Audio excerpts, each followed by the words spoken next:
Yo everybody, what's up? How you doing? Been a while since I've posted anything on my channel. Been really busy. Recently moved, so let's go ahead and get down to business. I encourage you to watch my earlier videos when I had my first Ubiquiti rack set up. I think I made two different changes when I had an open post rack. This time I've upgraded, and at the same time I was able to condense it down a little bit. So spent a lot of money on this all new setup here, but I'm going to go over everything, what I have and how things are routed, and hope you guys like what you see. So got all Ubiquiti stuff here. Made big changes from before. Before I was running a UDM SE and my PoE switch and my UNVR. Things have been completely revamped. My connection has been revamped. So just going to go ahead and start off here, let you know what I got and what the cost of everything is. So before I had a DOCSIS 3.1 running 1 gig down and 300 up. I changed ISP, so now I'm running finally fiber now. Got rid of the coaxial.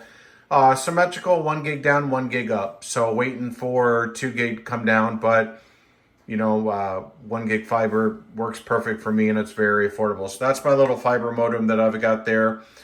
I'm running CloudGate Gen 2. The reason for that is I'm not running a UDM SE anymore. I'm running a USW XG now.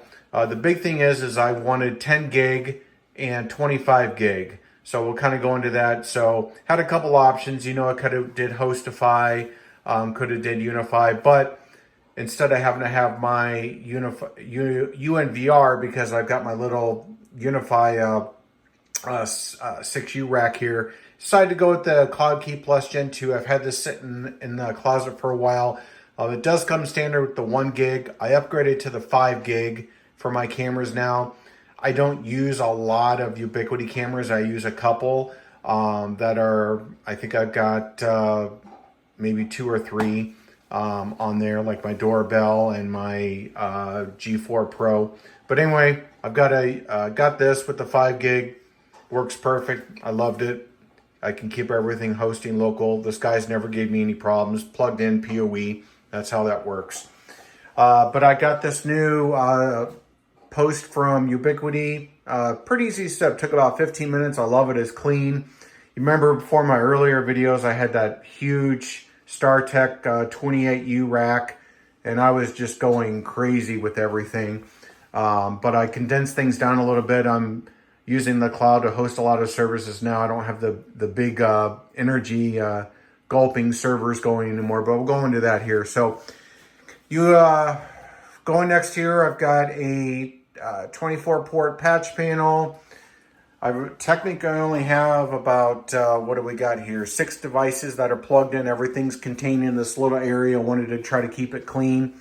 Everything else is wireless. This new house is different than the other house to where I could run everything before it was finished. This house is finished, and I'll tell you what, when we go into the video a little bit further, I'll tell you it's a pain in the rear to get what I got. So I'll take it to be able to cover an acre and a half. So got the little patch panel there. Below that is my Enterprise XG. These are all 10 gigabit ports. Again, I'm going 10 gig and 25 gig for all my devices. So I spent a pretty penny between the USW Pro, the UXG Pro, and my Enterprise XG. Real expensive, but I love it. But anyway, all 10 gigabit ports.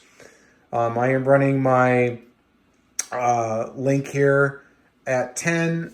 And then I'm actually running 25 gigs. So I've got a 25 gig DAC cable that is connecting to my USW Pro aggregation switch. But then again, everything else is 10 gig on there as well.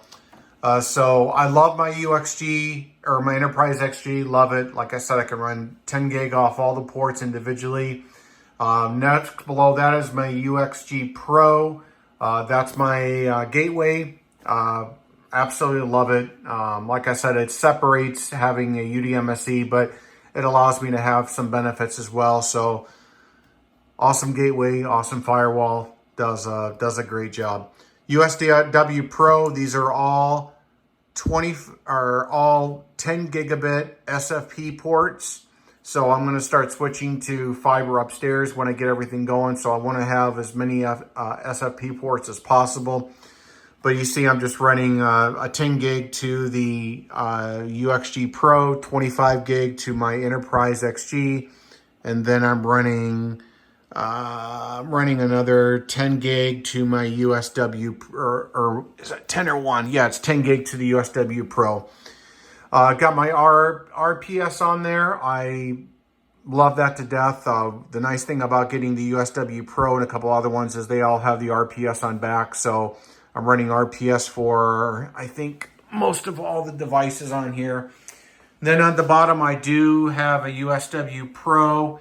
I needed this because obviously all my access points, things I have connected out to the shop outside for my other switches. I'm running a lot of PoE on here. So I needed to have it obviously because the Enterprise XG is not PoE. I needed to have PoE and PoE++ for the devices or for my access points and everything that I have running outside. So that's my rack there, expensive. I will say that it was a expensive investment, but to have 10 gig and future-proof for 25 gig, you know, can't go wrong with that. You'll remember some of the equipment that was racked here. This is just my little MyCloud guy. I can't get rid of him. I've just got two 10 terabyte drives running RAID 1 on there. That's my backup for my Plex. Believe it or not, my Plex is probably my pride and joy. I've got a lot in there. So that's the backup for my Plex. That's all it does. I've got my MyCloud Pro. These are all 8 terabytes running RAID 5, I believe. So I've got those all. I've got that set up too. That's a backup. I'm going to be combining both of these into a Synology NAS. I like to have about 32 terabytes, but you'll see here in a minute I have some other solutions that I've been using for a while. Ball here, that's for a couple of IoTs. I've got my Philips Hue for my lights in my house, through the office, different areas. I love that little Philips Hue guy. The top, that's my WaveSense, so that's for my temperatures, for my doors, and got a couple motion sensors. Below here, I've got a little Intel NUC. This guy just won't go away. I've had him for years. He runs Proxmox. I've got about 5 VMs on there. They don't need a lot of power.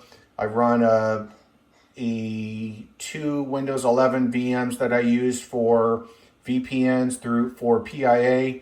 I've got Pi-hole on there, Uptime Kuma, Pi-alert. So I think I've got like 4 or 5 little VMs. But I love Proxmox. It's a great Debian-based setup.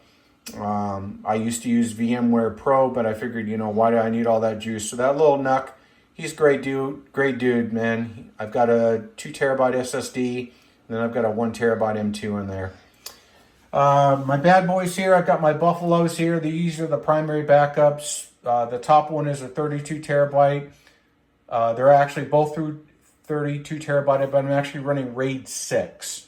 So the most important data of all the important data goes on these 2 guys, and these are redundant. So 32 terabyte, RAID 6, I think I get 14 terabyte actual storage with these, so I can lose half the array on each one, and I'm fine.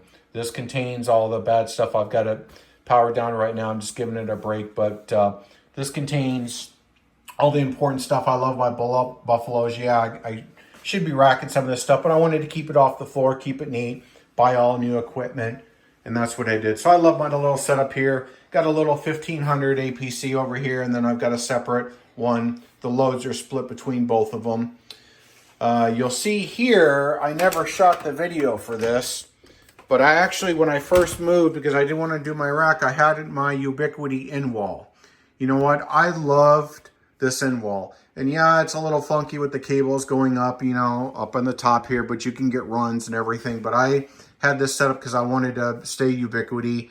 But that little dream wall, I'll tell you what, as long as you don't have a huge load, and it handled everything I had, it still does IDS, IPS, You know, you can still do everything that you need. And plus it has a Wi-Fi 6 access point built in. It was a great guy, but I'm a powerhouse with everything, so that's why I just switched over to a normal rack. But if I ever need a backup, that in wall is the place to go. A couple of my servers here, these are the ones I don't use anymore. I had an R630, R340 on here. I'm running cloud now for a lot of the services that I was actually hosting in these. It's great for the electric bill. So these I'll probably just sell or something. I don't need them. But, and then these are the cables that run up on there, run to the other side of the house, run upstairs, run downstairs. But I'll get into that in another video. I am running various access points. I'm running the old beta ones, the long range plus access points. I don't care about throughput, I care about range. So I've got like 4 access points. I've got in walls. I've got another one, a couple in the shop. I was fortunate enough that this place already had Cat 5 cabling running to other buildings. So I've got a couple access points, and it's nice to be able to cover the whole property. So, and I'm going to do a redundant connection failover. I'm going to get another ISP so I can run failover. But I'll shoot a video on that tomorrow. Like I said, I'm going to try to catch up. I've got some new systems that I'm going to be doing. I got some 386s, a 486, and an old school Pentium 1 that I'm going to be putting on my channel. So stay tuned. This is my new setup here. If you have any questions, let me know. Otherwise, we'll talk soon. You guys have a good one.